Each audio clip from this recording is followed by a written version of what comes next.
So hello and welcome everyone. Welcome to Agriculture वाला your official platform for agriculture success. मेरा नाम है राघवेंद्र सिंह परमार और आज मैं चर्चा करने वाला हूं गन्ना पर्यवेक्षक यानी कि केन सुपरवाइजर की वैकेंसी और उसकी सैलरी, उसके बेनिफिट्स, पर्क्स और अलाउंस आपको कौन कौन से यहाँ पे देखने को मिलते हैं। कंप्लीट वीडियो में आपको बताने वाला हूं कि किस तरीके से आपके सैलरी के कंपोनेंट कौन कौन से होते हैं, कितना आपको 8th पे कमीशन लागू हो जाएगा तो आपको सैलरी कब कितना मिलेगा, हाल फिलहाल आज की डेट में सैलरी कितना मिल रहा है और जब ये वैकेंसी भरी गई थी तब आपको सैलरी यहाँ पे कितनी देखने को मिल रही थी। हर उस छोटी और मोटी बात पे बात करने वाला हूं जो कि आपको जाननी चाहिए, जो कि आपके लिए जरूरी है। तो स्टार्ट करते हैं वीडियो को और यहाँ पे डिस्कस करते हैं आपका गन्ना पर्यवेक्षक यानी केन सुपरवाइजर की सैलरी और इसके पैक्स और इसके ग्रोथ ओरिएंटेड पॉइंट्स के बारे में कंप्लीट यहाँ पे। तो सबसे पहले हम बात करते हैं सैलरी की, यानी कि सैलरी आपको क्या भी मिल रही है हाल फिलहाल में। तो अगर हाल फिलहाल अगर देखोगे तो एक संख्या अगर मैं आपको बताऊं तो आपको 48 से लेके 50 के बीच में, या हम एक एवरेज और ले तो आपका 45 से लेके 50 के बीच में अभी सैलरी जो गन्ना पर्यवेक्षक लगे हुए उनके सैलरी खाते में आ रही है ना। लेकिन थोड़ा यहाँ पे हमें समझना चाहिए कि किस तरीके से सैलरी जो है यहाँ पे देखने को हमको मिलती है, स्ट्रक्चर इस तरीके से क्या है सैलरी की। तो सबसे पहले पे स्केल जो है 7th पे कमीशन चल रहा है हाल फिलहाल में और यहाँ पे आपको 5200 रुपए से लेके 20,200 के रूप में आपको यहाँ पे मिलते हैं। फिर आता है ग्रेड पे, क्योंकि ग्रेड पे की जो 2400 ग्रेड पे की ये वैकेंसी है और 2400 ग्रेड पे में अगर हम लोग बात करें ये 2800 ग्रेड पे होना चाहिए, ये गलत है। 24 से जो ग्रेड पे है ये नहीं होना चाहिए, 28 होना चाहिए, लेकिन अभी क्योंकि लागू नहीं हुआ है ना, और ना ही बात करी जा रही है इस पे, और हमें बात करनी भी पड़ेगी फ्यूचर में कि इसमें 2800 ग्रेड पे यहाँ पे लागू करा जाए। ठीक है, तो 2800 जब ग्रेड पे होगा तो आपकी जो बेसिक सैलरी है यहाँ पे आपको इंक्रीमेंट देखने को मिलेंगे, यानी कि बढ़ोतरी देखने को मिलेगी।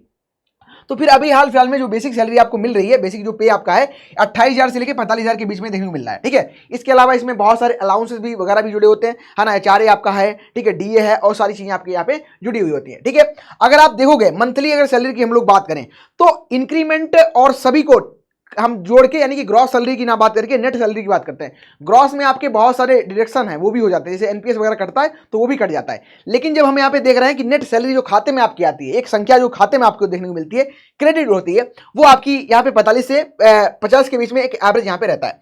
लेकिन अब आपको ये भी पता है कि 8th पे कमीशन लागू होने वाला है, हाल फिलहाल में आपको 8th पे कमीशन लागू हो जाएगा। तो 8th पे में कमीशन में आपकी सैलरी कितनी देखने को मिलेगी, क्योंकि जो ये वैकेंसी आ रही है 7th पे कमीशन के अकॉर्डिंग नहीं, आपको 8th पे के अकॉर्डिंग यहाँ पे देखने को मिलेगी। अच्छा, तो 8th पे में फिर सैलरी नहीं हमारी होने क्या वाली है, तो चलो आपको एक रियल लाइफ एग्जांपल के थ्रू में समझा देता हूं कि यहाँ पे आपको सैलरी कितनी देखने को मिलेगी अगर नया यहाँ पे जो कमीशन लगता है, यानी कि 8th पे कमीशन यहाँ पे लगता है। तो मान चलो ये यहाँ पे एक फिटमेंट फैक्टर होता है। ठीक है, फिटमेंट फैक्टर मतलब हो सकता है कोई एक संख्या जिसके थ्रू यहाँ पे गुणा किया जाता है। ऐसे हो सकता है वो 2.0 हो सकता है, 2 हो सकता है, या आपका 2.57 हो सकता है, या यहाँ पे 2.87 हो सकता है ना। और इसके अलावा यहाँ पे 1.92, ये कुछ फैक्टर्स हैं जो कि यहाँ पे आपका गुणा किए जाते हैं बेसिक सैलरी से। ठीक है, ये फैक्टर्स यहाँ पे दिए गए, इनको हम फिट मैट फैक्टर यहाँ पे बोलते हैं। अब ध्यान देना, जैसे कि किसी पर्सन की जो बेसिक सैलरी है, जो किसी भी पर्सन है उसकी बेसिक सैलरी अगर मान चलते हैं हम 20,000 रुपए है, 20,000 रुपए यहाँ पे है, तो अब उसकी सैलरी क्या होगी, इस फैक्टर से यहाँ पे गुणा हो जाएगी। इसको हम मल्टीपल फिटमेंट फैक्टर बोलते हैं, इसके थ्रू हम इसको मल्टीप्लाई कर देंगे। हम एवरेज ले लेते हैं, हम 2 का एवरेज लेके चलते हैं, है ना। 2 से अगर हमने गुणा करा तो इसकी जो बेसिक सैलरी है ये आपकी 40,000 यहाँ पे हो गई, यानी कि 8वां जो वेतन आयोग है जब लागू होगा तो आपकी जो सैलरी यहाँ पे 40,000 हो गई। लेकिन उस समय होता क्या है, उस समय जो आपका HRA है, HRA आपको तो मिलता ही है ना, हाउस रेंट अलाउंस, और इसके अलावा जो DA होता है ये आपका नहीं मिलता है। DA उस समय आपका 0 हो जाता है, DA होता है आपका महंगाई भत्ता, और ये उस समय 0 हो जाता है, अभी मिल रहा है। तो DA आपका 0 हो गया, बेसिक पे सैलरी आपकी दुगनी हो गई। तो आपको अगर आप देखोगे ना इनडायरेक्ट वे में देखोगे तो सैलरी जितनी बढ़नी चाहिए उतनी हमें हाइक देखने को नहीं मिलता है। ये लगभग आपका एक एवरेज हो सकता है 20 से 30% के बीच में हमें हाइक देखने को सैलरी में मिलते हैं। ठीक है, लेकिन डायरेक्ट आप जब इससे इस तरीके मल्टीप्लाई करते हो आपको लगता है DA भी होगा तो इंक्रीमेंट बहुत ज्यादा आपको नजर आता है, लेकिन एक्चुअल में इतना नहीं होता है। ठीक है, तो अगर आप देखोगे जब 8th पे कमीशन लागू हो जाएगा, अभी अगर मैं बताऊं तो 50,000 रुपए सैलरी आपके खाते में आती है, जब आपका 8th पे कमीशन लागू हो जाएगा तो लगभग 60,000 रुपए आपके खाते में आने वाले हैं। 60 से 65 का एक एवरेज हम लेके यहाँ पे चलते हैं, वो डिपेंड करेगा कहां पे आपकी लोकेशन है, कहां पे आप कार्यरत हो। ठीक है, तो यानी कि आपका जो 8th पे कमीशन लागू होगा जो कि आपको मिलेगा, आप है ना, 60,000 प्लस यहाँ पे आपको मिलने वाला है। फिर बात आती है इंपॉर्टेंट सैलरी के कंपोनेंट की। अगर हम लोग बात करें, ये आपको जानना चाहिए एज ए स्टूडेंट भी, एज ए जब आप वर्किंग हो तब भी आपको जाननी चाहिए चीजें। तो अगर हम लोग बात करें सैलरी के कंपोनेंट, इसमें सबसे पहले क्या होता है, एक बेसिक सैलरी होती है, यानी कि आपका बेसिक पे होता है ना।